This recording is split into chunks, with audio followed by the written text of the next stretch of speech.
준엄한 말씀을 듣고 지난주 우리는 그들의 죄를 사시옵소서라는 제목으로 하나님께서는 우상 숭배의 죄를 저지른 이스라엘 백성들에게 속죄의 길을 이미 열어주시고 모세에게 중보 기도를 하도록 하셨음을 알게 되었습니다. 이스라엘 백성에게 하나님은 왕이십니다. 모세는 왕의 대리자일 뿐입니다. 국가의 3대 요소가 잘 아시다시피 국민과 또 주권과 영토입니다. 하나님께서는 절대 주권을 가지시고 직접 통치하시는 나라의 위상을 갖추기 위해서는 이제 하나님께서 오래전에 아브라함에게 약속해 주신, 다른 조상들에게 약속해 주신 그 영토, 젖과 꿀이 흐르는 가나안 땅으로 이제는 그들이 가서 정착해야 합니다. 이것이 출애굽의 목적이기도 했습니다. 하나님께서는 백성들을 시내산까지 이끌어 오셨습니다. 그리고 바로 이곳에서 하나님의 백성으로서 지키고 살아가야 될 규범을 주셨습니다. 출애굽기 19장 5절 6절 읽어보겠습니다.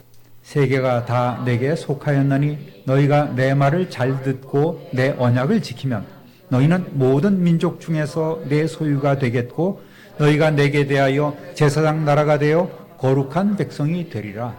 아멘.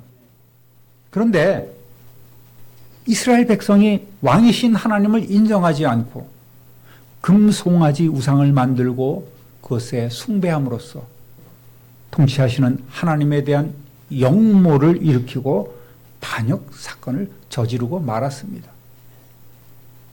이제 그들에게 남은 것은 진멸뿐입니다. 그런데 생명을 건 모세의 기도와 노력으로 이스라엘 백성은 다시금 가나안을 향해서 나갈 수 있는 길이 열리게 되었습니다. 자신의 목숨을 담보로 매달린 모세의 기도에 하나님께서 응답하신 겁니다.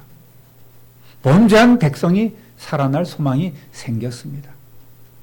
이것을 보면 모세는 바로 오늘 우리에게 주어진 구세주 예수 그리스도의 그림자라고 모형이라고 볼 수가 있겠습니다.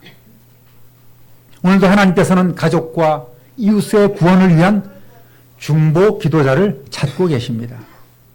우리가 중보라는 그런 신학적으로 보면은 중보자는 오직 예수 그리스도 한 분밖에 없다, 그렇게 우리는 배우고 듣고 있습니다만, 그러나 우리는 오늘 작은 예수로서 이런 중보적 기도를 드릴 수 있습니다. 디모데전서 2장 1절에 보면 이웃을 위한 기도를 도고라고도 표현하고 있습니다. 그래서 우리는 또 이러한 중보적 기도나 도고를 드리는 것이 필요하다.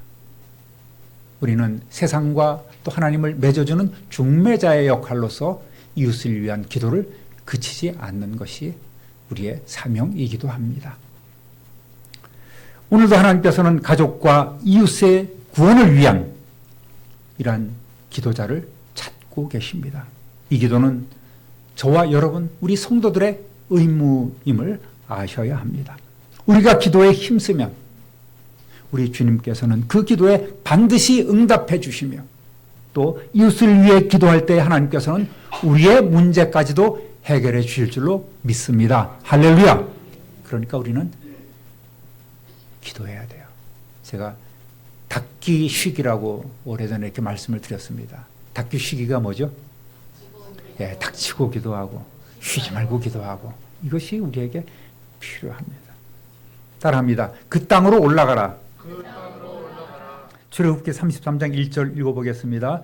여호와께서 모세에게 이르시되 너는 네가 애굽 땅에서 인도하여 낸 백성과 함께 여기를 떠나서 내가 아브라함과 이삭과 야곱에게 맹세하여 네 자손에게 주기로 한 그 땅으로 올라가라.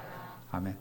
이제 살 길이 생겼고 너희들은 그 땅으로 다시 올라가라고 말씀하셨습니다. 그런데 뭔가 좀 이 표현은 굉장히 소망적이긴 한데 하나님께서 말씀하시는 것이 뭔가 좀 석연치 않은 거예요. 전라도 사투리로 걸쩍지근하다 이런 느낌을 우리가 받게 되는 겁니다. 뭐라고 말씀하십니까? 너는 네가 애굽 땅에서 인도하여 낸 백성과 함께 여기를 떠나서 이렇게 말씀하십니다. 앞서 20장 20절에는 뭐라고 말씀하셨습니까? 십계명을 주실 때 나는 너를 애굽 땅 종되었던 집에서 인도하여 낸 내 하나님 여호와니라 이렇게 말씀하셨죠. 그런데 하나님께서는 32장 7절에 우리가 지난번에 읽어봤지만 뭐라고 말씀하셨습니까? 읽어봅니다. 여호와께서 모세에게 이르시되 너는 내려가라 네가 애굽 땅에서 인도하여 낸 네 백성이 부패하였도다 이렇게 말을 바꾸셨습니다.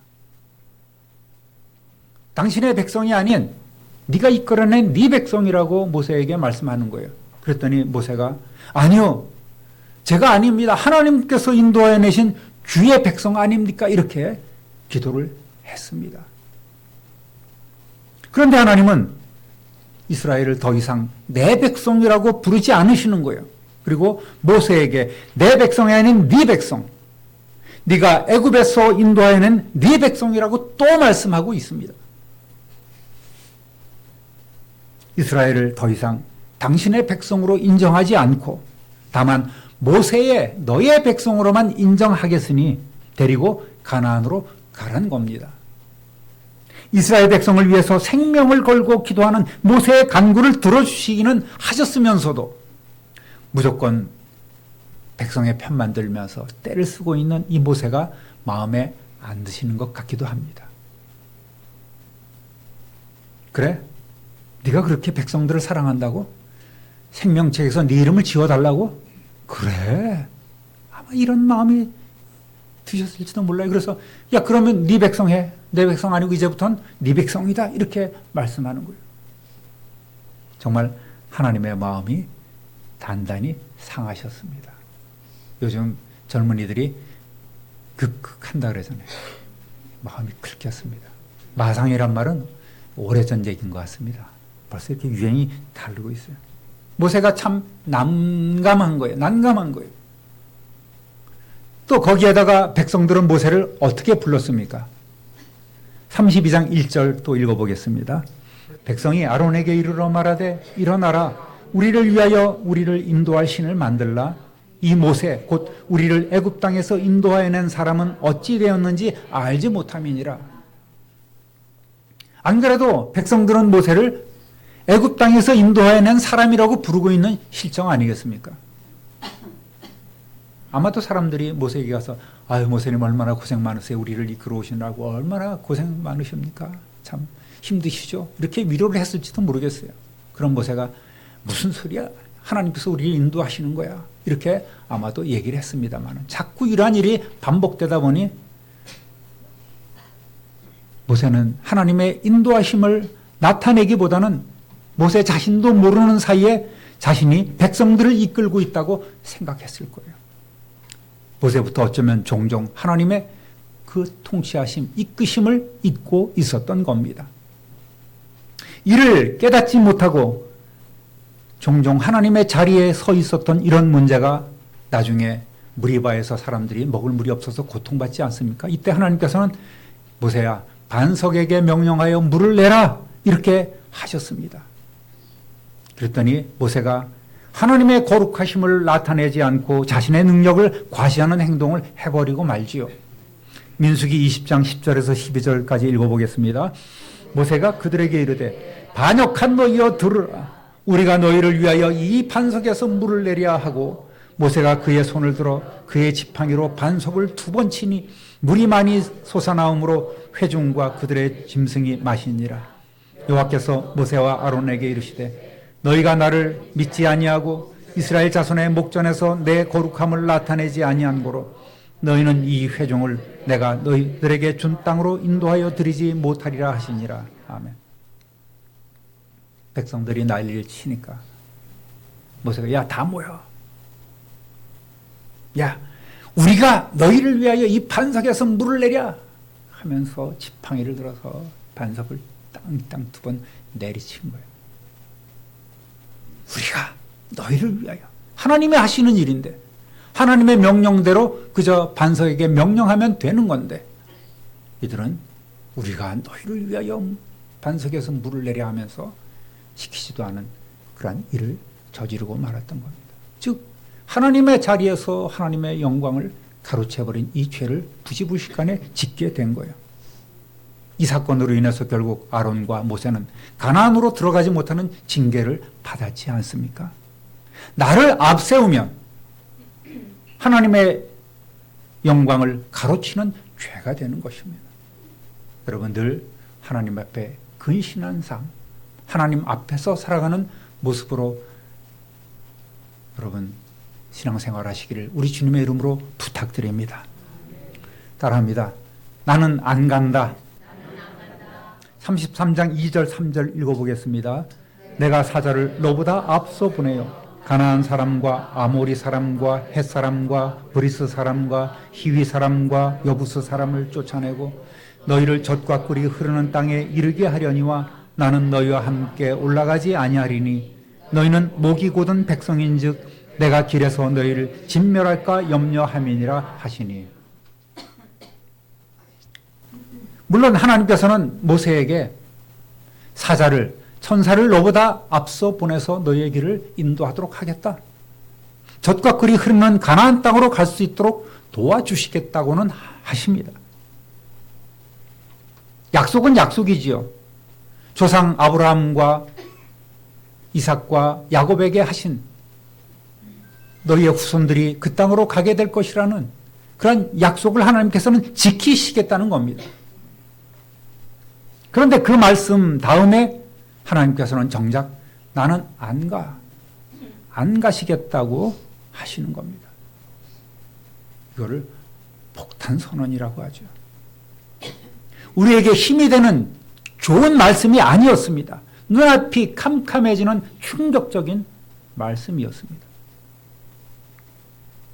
가나안 땅에 뭐 아무나 들어가서 집 짓고 살아가면 되는 그런 곳이 아닙니다. 무주공산이 아니에요. 다 임자가 있는 곳입니다.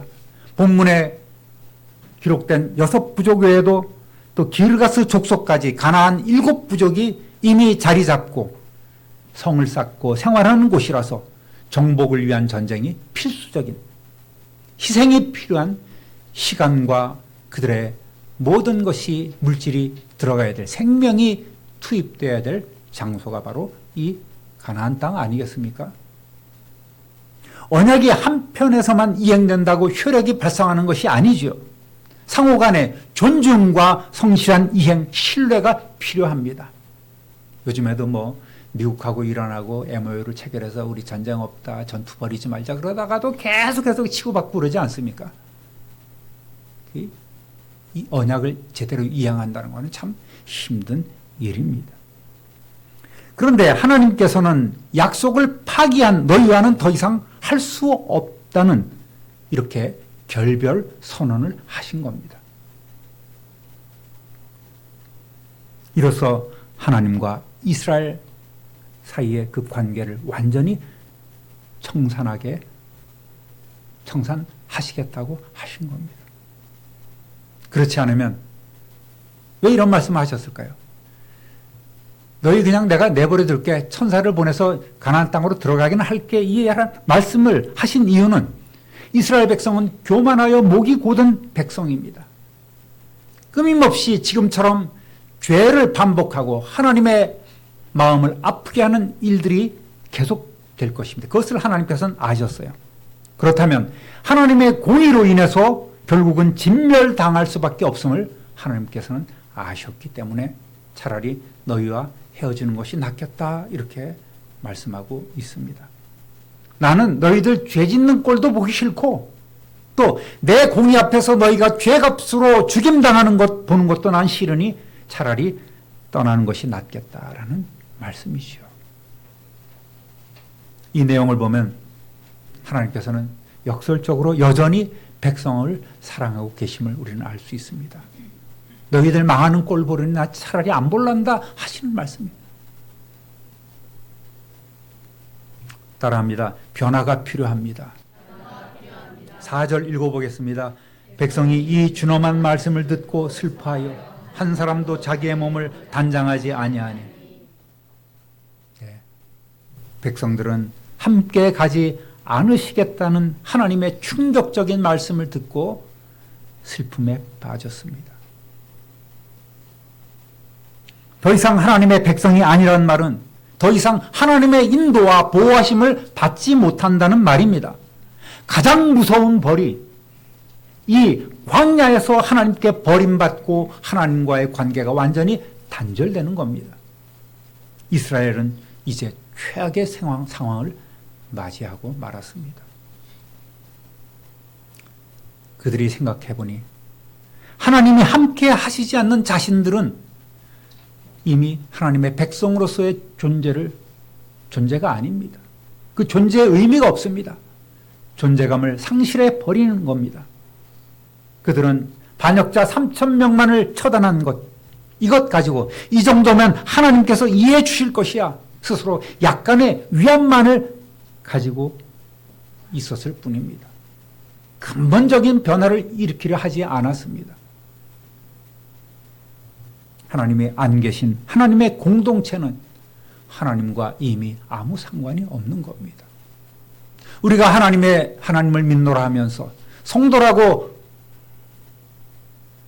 불리기를 원하면서 하나님 없는 삶을 살아간다면 그 사람의 인생은 껍데기만 남은 겁니다. 유명무실한 껍데기의 삶을 살아가고 있을 뿐입니다. 앞서 보내시겠다고 하는 그 천사의 도움도 위로가 되지 않습니다. 복음성가 가사처럼 나는 있어도 주님이 곁에 없으면 나는 언제나 없습니다. 이거예요. 내가 있어도 주님이 내 곁에 계시지 않으면 나는 없는 것이고 나는 없어도 주님이 나와 함께 계시면 나는 언제나 있다는 이 말씀입니다. 아무리 이스라엘 백성이 대군으로 이루어서 가나안 땅을 정복하려 갈지라도 하나님이 그들의 왕이 되어주지 않으신다면 하나님께서 그들과 함께 하지 않으신다면 그들은 하나님의 백성이 아닌 거예요. 초라한 오합지졸에 불과할 것입니다. 5절 읽어보겠습니다.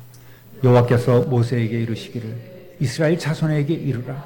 너희는 목이 곧은 백성인즉 내가 한순간이라도 너희 가운데 이르면 너희를 진멸하리니 너희는 장신구를 떼어내라. 그리하면 내가 너희에게 어떻게 할 것인지 정하겠노라 하셨습니다. 이미 5절에 하나님의 명령이 있었고 백성들은 그 말씀을 들으면서 몸에 있던 모든 단장품을 제해버리고 장신구를 떼어내고 6절의 결과를 가져오게 됩니다. 하나님께서는 이스라엘 백성에게 정말 진짜 마음은 아니었으리라고 저는 믿습니다. 겁을 주시는 거예요. 엄포를 놓으시면서 그래 너희들 그렇다면 작은 것부터 한번 시작해 볼래? 시작했으니 장신구를 확실히 떼어놔라. 그러면 내가 최종적으로 한번 생각해보고 결정해 줄게. 이렇게 하시면서 다시 한번 가나안 땅에 하나님과 가실 수 있는 기회를 주고자 하시는 거예요. 사랑의 하나님이심을 우리는 말씀 곳곳에서 발견할 수 있습니다. 준엄한 하나님의 말씀을 들은 백성들은 비로소 극도로 우상 숭배를 싫어하시는 하나님의 뜻을 알아차렸습니다. 누가 말할 것도 없이 백성들은 슬픔 가운데서도 자신들을 돌아보기 시작합니다. 마음으로 온전한 하나님을 믿고 예배하지 못하고 그저 외모에 신경만 쓰며 눈에 보이는 우상 숭배에 빠졌던 자신의 모습을 회개하기 시작했던 겁니다. 그들의 눈에 무엇이 보였습니까?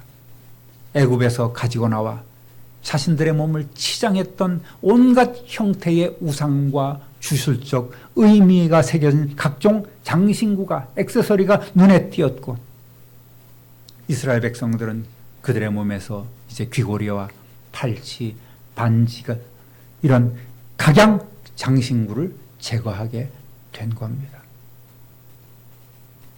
더구나 이것들은 금송아지 우상을 제작하는 데 쓰이기도 했지 않습니까?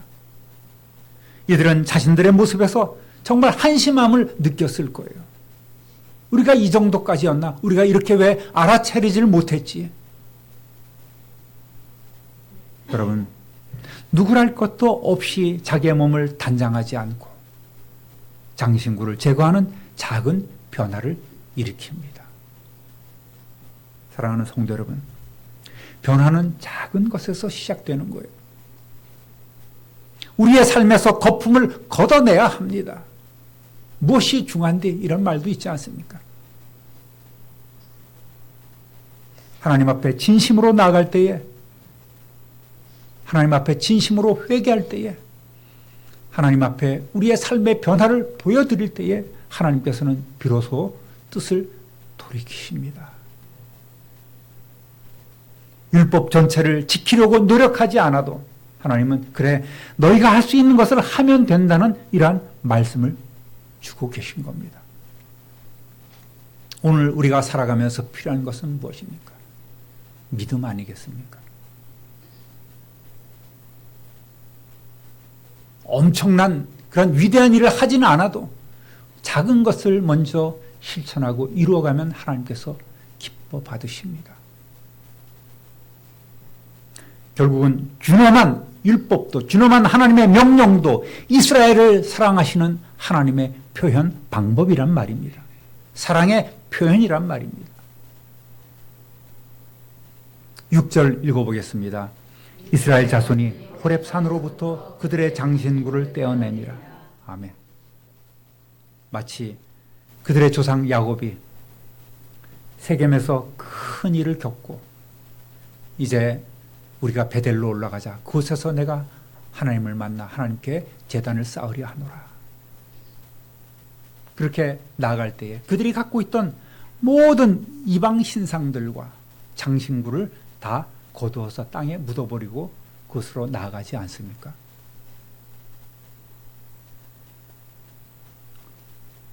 그것처럼 이들도 하나님 앞에 순종합니다. 여러분, 하나님께서 가나안 주민들을 왜 진멸하고 헤렘 완전히 진멸해서 바쳐라. 왜 그들을 그 땅에서 쫓아내시겠습니까? 그들은 지독한 우상 숭배자들이지요. 그러니 여기서부터 애굽의 우상을 제거하고 가야 된다는 말입니다. 하나님 앞에 거룩한 백성으로 살기 위해서는 너희들이 해야 할 일들이 많다는 겁니다. 오늘도 수많은 생활 우상들이 우리의 신앙을 마비시키고 있음을 우리는 알아야 합니다. 돈, 명품, 연예인, 음식, TV, 스마트폰, 또 게임이나 예술을 빙자한 여러 가지 음란과 잘못된 취미, 기호품 등등 하나님과의 관계를 단절시킬 수 있는 수많은 장신구가 우리의 몸을 주렁주렁 휘감고 있는 거예요. 이를 잘 분별해서 우리는 생활적 이런 우상들을 끊어내야 합니다. 하나님보다 더 사랑하는 것은 자식이라도 우상이 되는 겁니다. 믿지 않는 사람들과 함께 살아가는 우리의 현실이지만 분별할 수 있는 우리 힘은 가지고 있습니다. 그런 영적 분별력은 아마 여러분도 다 갖고 계실 겁니다. 여러분, 작은 것부터 시작해야 합니다. 작은 것부터 변화를 일으키는 저와 여러분 되시기를 우리 주님의 이름으로 부탁드립니다. 데살로니가전서 5장 21절부터 24절까지 읽어보겠습니다. 범사에 헤아려 좋은 것을 취하고 악은 어떤 모양이라도 버리라. 평강의 하나님이 친히 너희를 온전히 거룩하게 하시고 또 너희의 온 영과 혼과 몸이 우리 주 예수 그리스도께서 강림하실 때에 흠없게 보존되기를 원하노라. 너희를 부르시는 이는 미쁘시니 그가 또한 이루시리라. 아멘. 항상 범사에 헤아려야 돼요. 그리고 좋은 것을 취하고 악은 어떠한 모양이라도 버리라고 말씀하셨습니다. 피타 사취 이렇게 제가 전에 요약해서 말씀드린 적도 있습니다. 피하고 따르고 싸우고 또 취하라. 이것이 피타사지. 성도들의 살아가는 방식이 이런 겁니다. 악은 어떤 모양이라도 버리라. 흉내도 내지 말아야 합니다. 그러면 샬롬의 하나님이 우리를 늘 온전히 거룩하게 하시고 우리의 영과 혼과 몸이 주 오실 그날까지 강림하실 때까지 흠없이 보존시켜 주시는 그런 은혜가 우리에게 임할 줄로 믿습니다. 하나님께서는 반드시 약속대로 이루어 주시는 분임을 우리는 알아야 합니다. 하나님의 마음을 헤아리면 우리는 하나님의 뜻대로 살아갈 수 있습니다. 부모의 마음이 이런 것을 자식들이 안다면 자식들은 그 부모의 마음을 따르고 그 부모의 뜻대로 변화시키고 행동하지 않겠습니까? 신실하신 하나님께서 온전히 우리를 거룩하게 해 주실 줄로 믿습니다. 할렐루야! 하나님의 뜻대로 살아가는 거예요. 사랑하는 우리 참빛누리교회 성도 여러분, 이건 괜찮아. 이렇게 자꾸만 스스로 판단하고 타협하는 그런 교만을 버리시기를 바랍니다. 무릎 꿇어야 돼요. 기도해야 이러한 영적 분별력을 하나님께서는 우리에게 주십니다. 하나님을 위해서 거창하게 무엇을 하려다가 자꾸만 포기하지 마시고 좌절하지 마시고 작은 것부터 시작해야 합니다. 작은 것이 무엇입니까? 여러분에게 거대하게 이것 바치고 저것 바치고 선교도 나가야 되고 전도도 매주 나와야 되고 이웃을 구제하고 이렇게 거창한 일, 따지고 보면 거창한 일이죠. 따지고 보면 거추장스러운 일입니다. 그런데 이런 것 하지 말고 작은 것, 주일 성수, 예배를 예배답게 드리는 것, 기도하는 것, 성경 말씀 읽고 생각하는 것, 그것을 내 삶에 하나하나 적용시켜 보는 것, 기도하는 것, 하나님과 교제하며 이웃을 위하여 기도하는 그 도구의 모습, 이러한 것들이 작은 거라면 작은 거예요. 이것부터 시작해야 합니다. 교회 나와서 충성하고 헌신하는 것, 이웃을 위한 그런 삶도 좋지만 이것부터 시작하면 여러분 삶의 변화가 있는 거예요. 이스라엘 백성이 그들의 몸을 단장하고 아주 주렁주렁 매달았던 모든 그런 장신구들을 다 떼어냈던 것처럼 우리도 우리의 몸을 덕지덕지 휘감고 있는 이런 생활적 우상의 모습들을 다 버려야 합니다. 그것이 하나님의 뜻이 되는 줄로 믿습니다. 큰 거 하려다가 포기하지 마시고 작은 것부터 시작하는 저와 여러분 되시기를 우리 주님의 이름으로 축복합니다. 이 한 주간도 오늘 주신 하나님의 말씀을 붙잡고 하나님의 말씀을 헤아리며 여러분 자신을, 내 자신을 돌아보며 시간과 마음도 들이시고 하나님과 동행하는 그런 복된 삶 누리시기를 우리 구주 예수 그리스도의 이름으로 축원합니다. 축원합니다. 축원합니다. 존귀하신 하나님 아버지, 우리는 신앙생활을 무언가 이루려 하는 거창한 것으로 생각하다가 자꾸만 실패하고 낙심하는 때가 참으로 많이 있습니다. 이스라엘 백성들처럼 작은 것부터 시작하고 또 작은 변화를 일으키며 큰 믿음으로 하나님께서 우리를 위한 그 비전을 이루어드리는 그 장소까지, 그 시간까지 나아가는 우리 모두가 되게 하여 주옵소서. 감사와 찬송과 영광을 하나님께 돌리옵고 우리의 모든 것에 모든 것 되시는 구주 예수 그리스도의 이름으로 축복하며 기도드립니다. 아멘.